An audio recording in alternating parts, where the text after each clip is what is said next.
इन योजनाओं से क्या मिलेगा किसान को? एमएसपी दो। पहला इनका जो अध्यादेश है उसके अंदर क्या होगा, इन्होंने खुली छूट दे दी।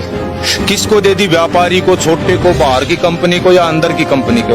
उससे सिर्फ निजीकरण को बढ़ावा मिलेगा। इसको निजीकरण में ले जाने की कोशिश है। सिर्फ ये सेक्टर बचा हुआ था देश का कि इसमें निवेश कैसे हो। किसान चाहे मरो, लेकिन विदेशी कंपनियां और हमारे देश के बड़े बड़े उद्योगपति इसमें घुसाए जा रहे हैं और किसान बर्बाद किया जा रहा है। इस तीनों एक्ट में अगर एक चौथी लाइन सरकार लिख देती कि किसान का एमएसपी से नीचे एक दाना भी नहीं खरीदा जाएगा तो हमें कोई आपत्ति नहीं थी।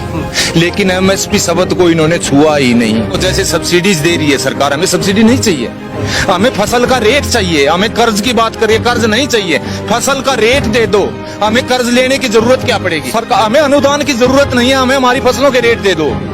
हम खुद इतने समर्थ हैं, देश को हम और भी ज्यादा भर देंगे, समर्थ बना देंगे। पूरा चीन का युद्ध लड़ रहे हैं बॉर्डर पर सारी मीडिया, वहां से थोड़ी फुर्सत मिली। हॉस्पिटल जिसमें अमिताभ बच्चन थे, नानावटी, उधर जा खड़े हुए। उधर से ये विकास दुबे पर आ गए, विकास दुबे से ये वापस फिर इसमें सचिन पायलट के वहां चले गए। किसान की देश के अंदरूनी हालात इतने खराब हो रहे हैं साहब, अब आर पार के बगैर कोई समाधान नहीं है। सरकार ऐसे नहीं चाहती। मैं दावा करता हूं इस पर देश के जितने भी विद्वान हैं, पढ़े लिखे या किसान, आप एक बार अंदाजा लगा के देख लो 2014 में चना, सरसों, धान, कपास, मूंग, मोट, गुआर का क्या रेट था और आज क्या है। कम से कम 2 कदम तो चल के दिखलाते, 2 कदम तो, बल्कि लागत किसान की डबल हो गई है और आमदनी वहीं की वहीं खड़ी है। आज बेचारा बिहार का किसान अपने यहाँ कुछ 1750 के आसपास इसका मक्का का एमएसपी रखा हुआ है, वहां पर 600-700 से ऊपर नहीं बिका है साहब, आप तसल्ली करके देख लो।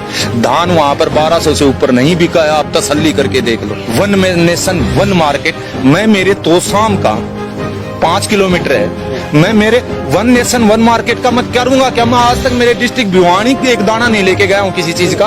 उस मार्केट में कर्नाटक कैसे लेके जाऊंगा, मैं हैदराबाद कैसे लेके जाऊंगा, मैं पटना कैसे लेके जाऊंगा जिसका किराया इतना पड़ा। न्यूनतम समर्थन मूल्य शब्द को छुआ ही नहीं, तो इसका मतलब किसान की बर्बादी के सिवाय इन अध्यादेशों में कुछ भी नहीं है। बड़ी मुश्किल से ये देश खड़ा हुआ था, ये ढांचा खड़ा हुआ था, मंडियों का ढांचा। आज देश में कितने करोड़ों आदमी है जो मंडियों में रोजगार कर रहे हैं, कितना किसान का पैसा लग करके कितने बड़े बड़े शेड खड़े हुए थे, ये उसको ध्वस्त कर देंगे। तो सरकार को जरूरत है ऐसे ऐसे कुकर्मों को सुधारे, जबकि ये रोज एक थैला भर के चले आते हैं। अब तो डर लगने लगा है देश की जनता को, कहीं बाथरूम में से कोई नेता मंत्री ना निकला और आते ही कोई योजना लॉन्च ना कर दे। हम सिर्फ चीन और पाकिस्तान की लड़ाई नहीं, अंदर से देश टूट गया तो पाकिस्तान और चीन हमें तो गुलाम रहना है, इनके हैं, फिर वो कर लेंगे।